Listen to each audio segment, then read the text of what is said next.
The moment a leader stops actively paying attention to humility, like really focusing on it as a discipline, that's the exact moment they start losing it. It's usually not some big dramatic crash. It's more like a subtle drift, almost invisible, towards just relying on yourself.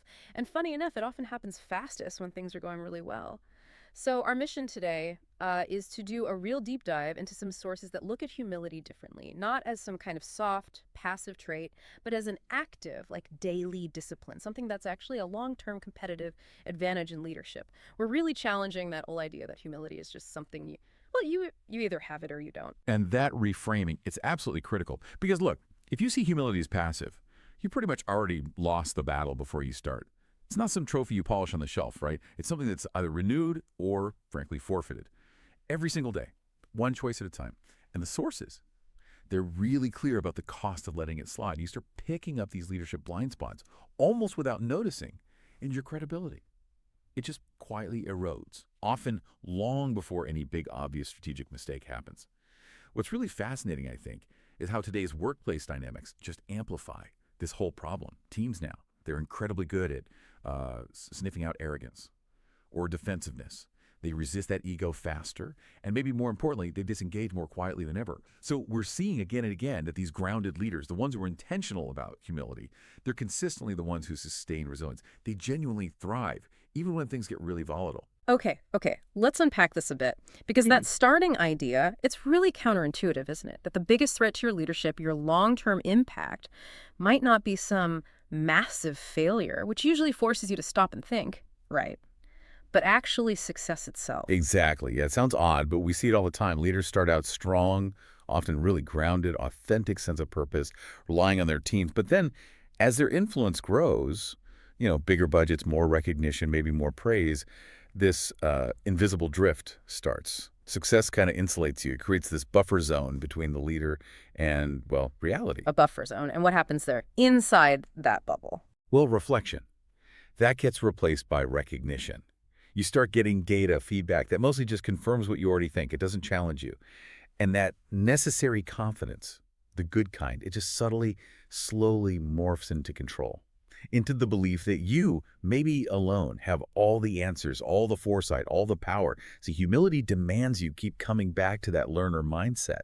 But success whispers, hey, you've already graduated. You've mastered this. That makes humility seem almost countercultural, especially in today's world where, let's be honest, self-promotion and loud declarations often get rewarded. But the research, what the sources show, is that when you treat humility as an active practice, it actually sharpens your leadership massively. It forces clearer thinking, speeds up learning because you're actually listening, and it strengthens teams, creates that psychological safety everyone talks about. So it actually becomes maybe the most strategic form of resilience you can cultivate, especially when everything feels driven by performance metrics. And this is why these sources really pivot the whole discussion. Yeah. They shift humility away from being just a nice moral quality, a virtue, into an active strategic discipline. And it's governed entirely by consistent rhythm and routine. The whole question changes.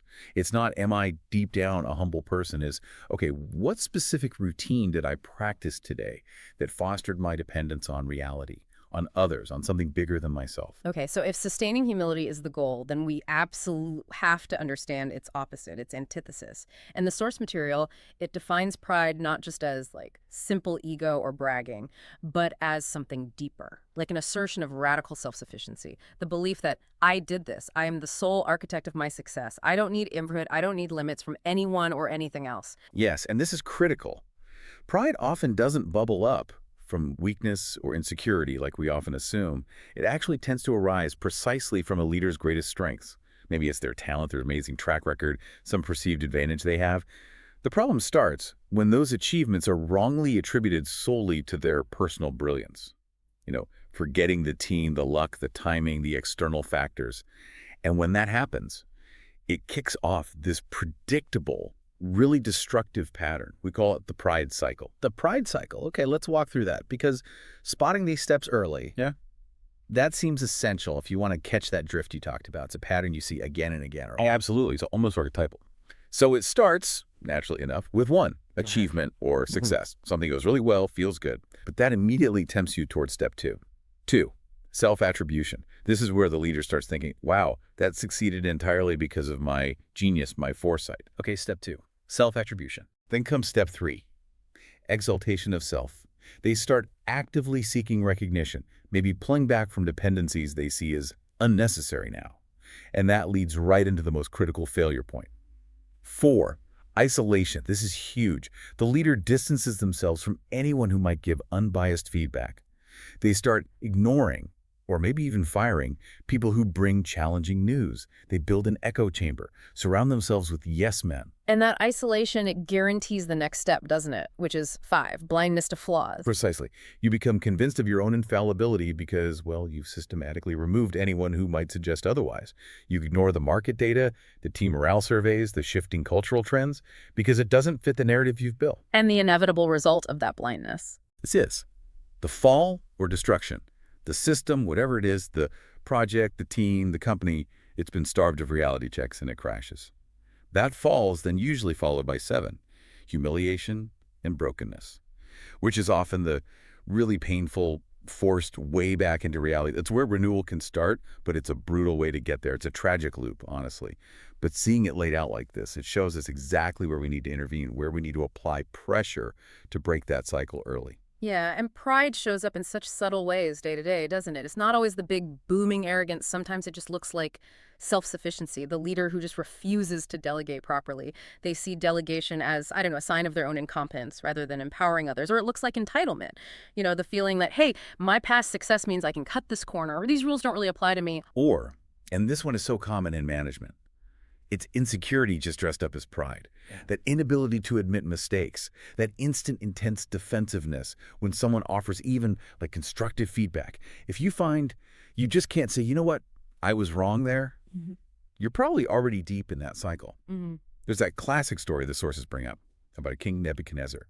Captures it perfectly. He's at the absolute height of his power, right? Looking out over Babylon, this incredible city he built. And he declares, and this is the key part, is not this the great Babylon I have built by my mighty power and for the glory of my majesty? Why me? Exactly. Total self-attribution. He took sole ownership. Yeah. And in the story, that very assertion, that declaration, it signals the beginning of his downfall. He's brought low, humbled, until he's forced to acknowledge that he wasn't in fact self-sovereign. Pride always seeks ownership. Humility embraces stewardship. Big difference. That really shifts the focus. Okay, so if we know the cycle, we see the danger. How do we proactively break it? Long before any fall happens. And this brings us to what the sources call the 4 well springs of humility. These specific routines, these disciplines we need to cultivate. This is where it gets really practical, right? Absolutely. This is the how-to. The first discipline is all about cultivating radical realism and dependence. Now, the sources talk about prayer as the language of dependence, actively pushing back against that myth of self-sufficiency. But translating that for a broader leadership audience, it's about building in structured vulnerability. It's about intentionally acknowledging the external factors, the limits, the things outside your direct control. Okay, but wait a second. How do you balance that dependence, that vulnerability, with the need for a leader to project confidence, to be decisive? Isn't vulnerability sometimes seen as a liability, especially higher up? That's the tension, absolutely. And the sources don't shy away from it. Humility isn't about self-deprecation, right? It's not, oh, I'm terrible. No, it's more like strength under surrender. It's the realism that says, look, I have real strengths, yes, but I also have limits. And this whole thing relies on factors bigger than just me. So the practical application here, it's not just some abstract spiritual thing. It's a perspective shift. Leaders should intentionally practice scheduled solitude. Set aside time, even just 15 minutes a day, to quiet the noise, get perspective, and maybe before big decisions, crucial meetings. Pause. Ask yourself, what assumptions am I making here? Where might I be overestimating my own influence or control? Scheduled solitude. I like that. Okay, moving on. The second discipline. Reflection and self-awareness. This is about regularly holding up what the sources call the mirror of the soul. You've got to check your motives, your attitudes, those blind spots we mentioned. If you don't actively look, that pride cycle just keeps running unchecked in the background. And how do you make that practical, not just wishful thinking? You have to systematize it. The real power move here is the daily debrief or evening review. And it's not just reviewing what you did or achieved. That's easy. It's about asking why you pursued certain things. Assess your motives. Was I seeking credit there? Did I avoid a tough conversation just to protect my own ego? And maybe most importantly, Check your emotional triggers. How defensively did I react when I got criticized today? Even slightly. It's kind of the leadership version of that old plea. Search me and know my heart. It means inviting honest, unbiased scrutiny into your own internal world. Okay, that requires real honesty, the third wellspring. Accountability and mentorship. We already established that pride just loves isolation, right? It thrives there. If you're successful, often the truth tellers, the people who challenge you, they tend to quietly disappear or you push them away. So you need deliberate external guardrails. External guardrails? Like what? Isolation is the engine of that drift we talked about. So accountability has to be sought out, sometimes even enforced externally. It means consciously seeking out what one source called a prophetic mirror, maybe a trusted mentor, a board member you respect, even a peer who's outside your direct reporting line. Someone who has explicit permission, maybe even an obligation to be brutally honest with you. Yeah, but let's be real here. That's tough. It's painful to share your vulnerabilities, your ego struggles, when you're supposed to be the strong one, the leader in the room. Oh, it is. It's incredibly difficult. Yeah. But the very willingness to be transparent about your internal battles with ego or defensiveness or insecurity, that act itself, is one of the most profound demonstrations of humility you can make. The practical tip here is actively invite that truth-telling. And then, this is the hard part, resist that natural human urge to immediately rationalize or defend yourself. When you get that tough critique, the goal isn't to justify why you did what you did. It's just to listen, understand, and figure out how to integrate it. Listen to understand, not just respond. Okay. And the fourth wellspring, number 4, is service and sacrifice. The sources point straight to the servant leader paradigm. You know, the idea that true leadership isn't defined by being served, but by serving others. How does that work in, say, a corporate setting? Well, it fundamentally redefines status. Leadership stops being about accumulating perks and privileges and starts being about assuming responsibility for the well-being and growth of others. Service actually keeps empathy alive because it forces you as a leader to understand the actual day-to-day challenges and burdens your team faces, and real sacrifice.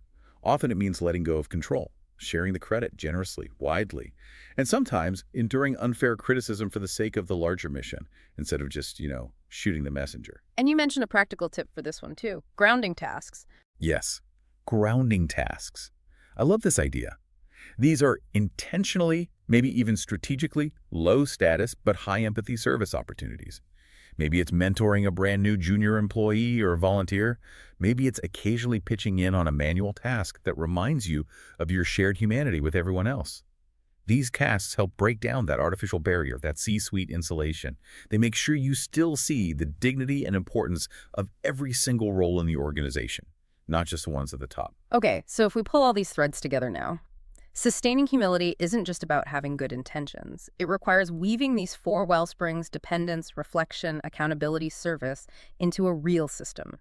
Something coherent, maybe even measurable, what we're calling the leadership humility plan. And this plan is designed to keep you tethered to reality, even when, maybe especially when, you're experiencing huge success. Exactly. It's about making it operational. Yeah. And this system, this plan, really have 3 key parts. First, there's the foundational commitment, just reaffirming, maybe daily, that humility is an active, proactive discipline for me. Often people tie this into a morning reflection or quiet time ritual. Okay, daily commitment. What's second? Second is the weekly reflection. Setting aside specific, dedicated time for that deeper introspection we talked about, you have to ask the hard questions. Where did I operate this past week from a place of pride or defensiveness? Or maybe self-sufficiency? Did I really listen when someone disagreed with me? Did I accept feedback without that internal wall going up? Weekly check-in. Got it. And the third part. Third, the framework demands actively cultivating a learn-it-all mindset. This isn't just passive openness, it's proactive. It means actively going out and soliciting feedback, not just waiting for the annual review. And critically, not just from your boss, but also from your subordinates. One source suggests this concept of a reverse interview. Imagine letting junior staff actually interview you about your decisions, your performance. That forces you to stay open, teachable, non-defensive. It's basically the direct antidote to that isolation step in the pride cycle. A reverse interview. Yeah. That takes courage. But you can see how it would work. And the real test of this whole plan, this approach, is whether it holds up over time, right, under pressure. And we have some incredible examples, enduring examples, of leaders who did this, both in adversity and success. We really do. Look at adversity. Nelson Mandela. I mean, after 27 years of unjust imprisonment, he comes out modeling this profound personal humility. His leadership wasn't about bitterness or getting even or personal vengeance, which he arguably had every right to feel. It was defined by reconciliation. By focusing intensely on the needs of a fractured nation, he put the mission of unity far, far above his own personal entitlement to anger or retribution. That's humility in action under almost unimaginable pressure. Truly incredible. And what about an example during times of great success? Because that's where the drift often happens. For success, consider Satya Nadella at Microsoft. He very consciously, very deliberately shifted the entire company culture. He famously called it moving from a know-it-all culture to a learn-it-all mindset. And this is while overseeing one of the biggest tech turnarounds ever. But despite that massive success, he consistently credits the collective effort. He stresses empathy. He maintains this public posture of just insatiable curiosity. His success and Microsoft's has been sustained because he didn't just practice humility personally. He systematically built those four wellsprings into the corporate culture. Can you give an example of how he did that culturally? Sure. He modeled the service discipline by constantly prioritizing empathy, focusing on customer needs above internal politics. He modeled accountability by pushing for more transparency, better feedback systems. He modeled reflection by constantly talking about growth mindset, about learning models. And he countered self-sufficiency by insisting over and over that Microsoft's future depended on external partnerships, on adapting, on not assuming they had all the answers internally. It was a systemic shift. Wow. Okay. So bringing this all home, what does this deep dive really mean for you listening right now? I think it means the enduring legacy of a truly humble leader isn't found in, monuments they build to themselves or lists of personal awards. It's found in the quiet impact, in serving, in sacrificing when necessary, and in genuinely empowering others. They lead by serving. They gain influence by giving it away, and they find real strength, paradoxically, in admitting necessary weakness or dependence. Yeah, absolutely. The pursuit of this kind of sustained humility, it's a lifelong journey. It's about constantly returning to that posture of realism, of dependence on something bigger than your own ego. But the sources are clear. It yields profound results. Because organizations, and maybe life itself, just tend to reward the teachable, the curious, the adaptable, and they tend to resist the arrogant, the isolated, the ones who think they have nothing left to learn. So maybe a final thought to leave you with, a question for your own leadership journey. If humility truly is strength under surrender, that active acceptance of limits for the sake of a greater impact, then what? What privilege, maybe? What entitlement? What piece of comfortable self-sufficiency are you currently clinging to that might actually be preventing you from leading more freely, more effectively, and with genuine lasting impact? What are you ready to surrender today?